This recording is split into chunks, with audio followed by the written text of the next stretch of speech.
Rwan, dwi'n fodlon cyfadda bod gen i chydig bach o ofn, nid achos mod i'n cerdded lawr coridor mewn ysgol a bod gen i ryw hen atgofion cas omhlentyndod, ond achos y tu ôl i'r drws yma, mae yna grŵp o ferched, yn Gwnio, ond yn benna dwi'n ofni yn hel clecs, a dwi yn gorfod mynd i ymuno efo nhw.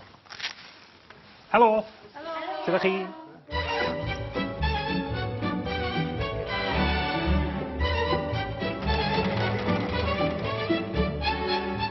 Be sgyn ti fyna?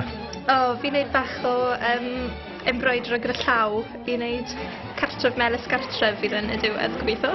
Neis iawn. A ti tha? Dwi'n gwneud un arall o'r rhain, sy'n rhywbeth i gadw y paned yn gynnes. Rwan, dwi'n licio hwnna. Mae hwnna'n syniad da. Ydych chi mewn oed mynd i glybio nos? Pam dod i ddosbarth Cwiltio Gwnio?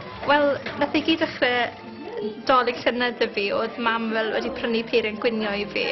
O'n i ddim yn gwybod i fi'n amdano fe, a oedd hi jyst fel, reit, mae'n amser sydd ddysgu Gwnio nawr.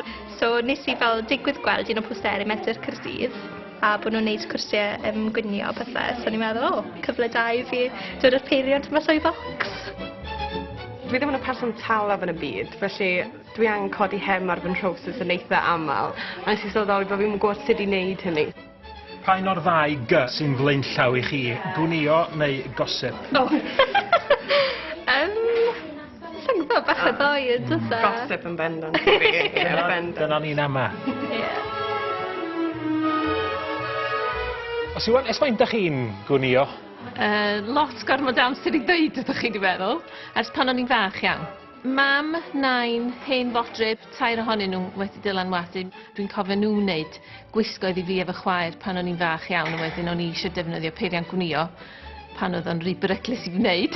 Ydy o'n dod yn rhywbeth mwy ffasiynol? O, yndi, dwi'n meddwl i fod o. Mae yna lot o bethau wedi bod ar y teledu yn y cylchgronau merched, am shabby chic a vintage, a cwmni fel Cath Kitson wedi dylanwadu lot ar bobl, dwi'n meddwl, a Cyrsiau also erbyn hyn. Merched weddol ifanc sydd wedi bod yn dod, ond dyn ni wedi cael ambell un sydd yn hun a fi. Dyn ni wedi cael un dyn wedi dod yma. Anthony Evans, yr artist, wedi bod yma am un tymor, ac oedd o eisiau dysgu sut i wneud cwiltio llaw. Pam math Menter Caerdydd ati i gynnig dosbarthiadau Gwnio a Gwau? Dyn ni dan gytundeb gan Cyngor Caerdydd i drefnu cyfres dosbarthiadau nos. Doedd ganddyn ni ddim llawer o brofiad yn y maes, felly wnaethon ni lunio holiadur. Wnaethon ni ddosbarthu fo yn ystod Steddfod yr Urdd yng Nghaerdydd, a oedd Gwnio'n un o dosbarthiadau pobl yn gofyn amdano fo fwyaf. Ie wir, a ti'n syni efo hynny? Na, ddim yn deud y gwir. Efo'r sefyllfa ariannol a bethau'n pobl yn sôn lot mwy am brynu dillad law, trwsio Pethe ac addasu dillad y ballu. Wedyn, mae yn rhywbeth eitha ffasiynol erbyn hyn, dwi'n meddwl. Mae hwnna yn y waith manwl iawn. Mae fe. Mae'n chwaer yn disgwyl babi cyntaf teulu, ac o'n i eisiau gwneud rhywbeth i roi'r babi yn sef prynu rhywbeth, felly y babi medru cadw am beth. Ydy hwnna'n rhywbeth sydd wedi gafal yna ti? Hynny, dwi'n cael yr argraff o dy weld ti wrthi, na byddi ddim yn stopio gwneud hyn ar ôl gwneud hwn? Dwi'n gwybod mam pan o'n i'n fach yn Gwnio, ddim wneud dillad i fi, ac o'n i'n helpu hi wneud bach o dillad, ond dwi heb wneud am sbel, felly yna syniad arall i ail ddechrau Gwnio chydig.